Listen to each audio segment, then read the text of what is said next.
Morning students. आज हम लोग bourse theory of hydrogen atom का अध्ययन करते हैं, जिसमें हम लोग रेडियस, इलेक्ट्रॉन का स्पीड तथा ऑर्बिट में कितना एनर्जी रहता है उसके बारे में जानकारी प्राप्त करेंगे। तब हाइड्रोजन एटम के पास एक नाभिक होता है जिसमें एक पॉजिटिव चार्ज होता है, अर्थात न्यूक्लियस में एक पॉजिटिव चार्ज होता है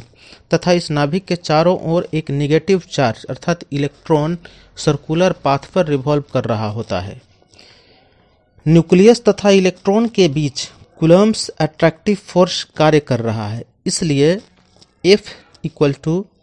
1/4 pi epsilon naught into E by r square,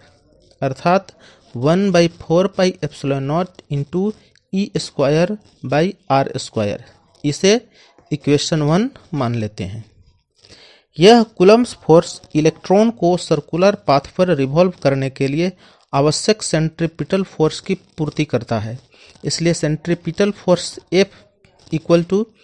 mv square by r. इसे इक्वेशन 2 मान लेते हैं।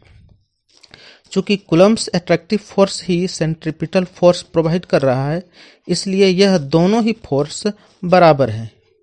अर्थात इक्वेशन 1 एंड इक्वेशन 2 से हमें प्राप्त होता है mv square by r equal to 1/4 pi epsilon naught into e square by r square, या mv square equal to 1/4 pi epsilon naught into e square by r square. Coulomb's electrostatic force से हम जानते हैं कि 1/4 pi epsilon naught यह Coulomb's constant है तथा इसका मान 9 × 10⁹ न्यूटन मीटर स्क्वायर पर कूलम्ब स्क्वायर होता है। इसलिए अब यह इक्वेशन बन जाता है mv square equal to k e square by are, और इसे इक्वेशन 3 मान लेते हैं। बोर्स पोस्टुलेट्स के एंगुलर मोमेंटम ऑफ क्वांटाइजेशन से हम लोग जानते हैं कि mvr equal to nh by 2 pi, इसलिए यहाँ से v equal to nh by 2 pi mr, इसे इक्वेशन 4 मान लेते हैं। अब हम लोग किसी भी ऑर्बिट का रेडियस कितना होता है इसको हम प्राप्त करते हैं, तो समीकरण 4 से v का वैल्यू समीकरण 3 में रखते हैं, तब हम लोगों को प्राप्त होता है m into nh by 2 pi mr का whole square equal to k e square by r, या mn square h square by 4 pi square m square r square equal to k e square by r, अर्थात r का value अब निकल करके आता है यहाँ से r बराबर n square h square by 4 pi square के ई स्क्वायर इंटू m। इसे इक्वेशन 5 मान लेते हैं, और इस इक्वेशन 5 में हम लोग देखते हैं h प्लैंक्स कांस्टेंट है जिसका वैल्यू 6.625 × 10⁻34 जूल सेकेंड, के कूलम्ब्स कांस्टेंट है जिसका वैल्यू 9 × 10⁹ न्यूटन मीटर स्क्वायर पर कूलम्ब स्क्वायर, ई एक इलेक्ट्रॉन पे चार्ज है जिसका वैल्यू 1.6 × 10⁻19 कूलम्ब, m एक इलेक्ट्रॉन का मास है जिसका वैल्यू 9.1 × 10⁻31 kg, तथा पाई कांस्टेंट है जिसका वैल्यू 22/7 या 3.143 होता है। ये सभी कांस्टेंट अर्थात h square by 4 pi square k m e square, ये इक्वेशन 5 में कांस्टेंट्स हैं। अगर इसको कांस्टेंट रख लिया जाए तब इक्वेशन 5 जो है अब वह बन जाता है हम लोग के लिए r is directly proportional to n square, अर्थात ऑर्बिट की संख्या या एटम का साइज बढ़ने पर एटॉमिक रेडियाई भी बढ़ता है। इसका मतलब कि किसी भी एटम के ऑर्बिट का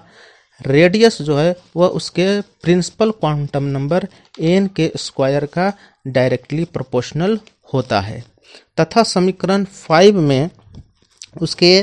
कांस्टेंट का वैल्यू अगर रख दिया जाए तब r बराबर हो जाता है n स्क्वायर इंटू 0.529 एंगस्ट्रॉन, या r equal to n square into 0.53 angstrom. यह सिर्फ हाइड्रोजन एटम के लिए है, लेकिन यदि हाइड्रोजन लाइक अन्य एटम हो जैसे He पे +1, लिथियम पे +2, बेरिलियम पे +3 इस प्रकार के हो, तब उसका रेडियस जो है वह हो जाता है n² इंटू 0.53 एंगस्ट्रॉम, जहाँ पर Z एटॉमिक नंबर है और n प्रिंसिपल क्वांटम नंबर जो कि इंटीजर वैल्यू है, अर्थात 1 2 3 4। अब हम लोग इलेक्ट्रॉन का स्पीड ऑर्बिट में कितना होता है उसको ज्ञात करते हैं। तब इक्वेशन 5 से r का वैल्यू इक्वेशन 4 में रख देते हैं, तब हम लोगों को प्राप्त होता है v equal to NH/2πmr equal to NH/2πm into 4π² KE²m/2πm n²h², अर्थात v बराबर 2π KE²/NH प्राप्त होता है, और इसे हम इक्वेशन 6 मान लेते हैं। इक्वेशन 6 में 2π KE²/H कांस्टेंट है और इसका वैल्यू 21.87 इंटू 10⁵ प्राप्त होता है।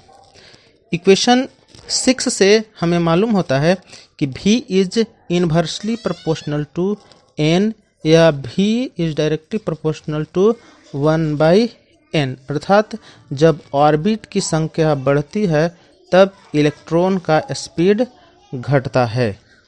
इक्वेशन 6 में कांस्टेंट का मान रख देने पर इलेक्ट्रॉन का स्पीड मालूम होता है v equal to 21.86 into 10⁵/n metre पर सेकेंड। और हाइड्रोजन लाइक एटम जैसे हीलियम पे +1, लिथियम पे +2, बेरिलियम +3 इत्यादि हों, तब v अर्थात इलेक्ट्रॉन का स्पीड हो जाता है Z/n इंटू 21.86 इंटू 10⁵ मीटर पर सेकेंड। अब हम लोग किसी भी एटम के ऑर्बिट में एनर्जी लेवल क्या होता है उसको ज्ञात करते हैं। पता करते हैं कि हाइड्रोजन एटम के विभिन्न ऑर्बिट में एनर्जी का मान कितना होता है। हम लोग जानते हैं कि किसी भी एटम का टोटल एनर्जी सामान्यतः उसके काइनेटिक एनर्जी तथा पोटेंशियल एनर्जी के टोटल समेशन कुल योगफल के बराबर होता है, अर्थात टोटल एनर्जी या energy equal to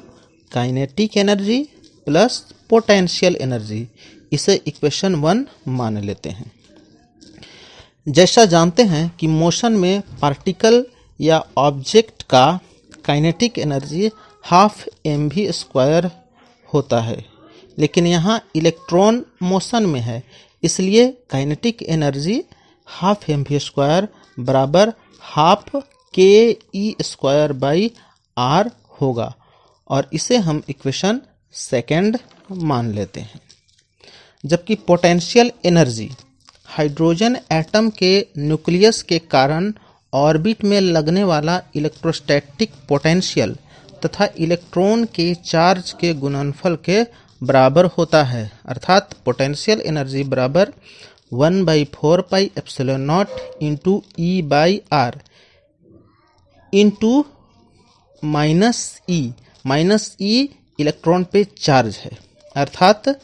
potential energy बराबर -1/4πε0 इंटू E²/r, अर्थात -KE²/r। यहाँ पर k जो है वह 1/4πε0 अर्थात कूलम्ब्स कांस्टेंट का वैल्यू है। अब समीकरण 1, 2 तथा 3 से हम लोग देखते हैं तो प्राप्त होता है E इक्वल टू हाफ के ई स्क्वायर प्लस माइनस के ई स्क्वायर बाई आर, अर्थात एनर्जी बिकम्स हाफ के ई स्क्वायर माइनस के ई स्क्वायर बाई आर, और E इक्वल टू माइनस के ई स्क्वायर बाई आर। इसे हम लोग इक्वेशन 4 मान लेते हैं। इक्वेशन 4 में आर का value n square H square by 4 pi square k m e square का वैल्यू रख देते हैं, तब हम लोगों को मान प्राप्त होता है E equal to minus 2 pi square K square M E to the power 4 by N square H square प्राप्त होता है, जहां पर 2 pi square K square M E to the power 4 by H square constant है और इसका value आता है 21.76 into 10 to the power minus 19, अर्थात E बराबर minus 21.76 into 10 to the power minus 19 joule by N square, या E इक्वल टू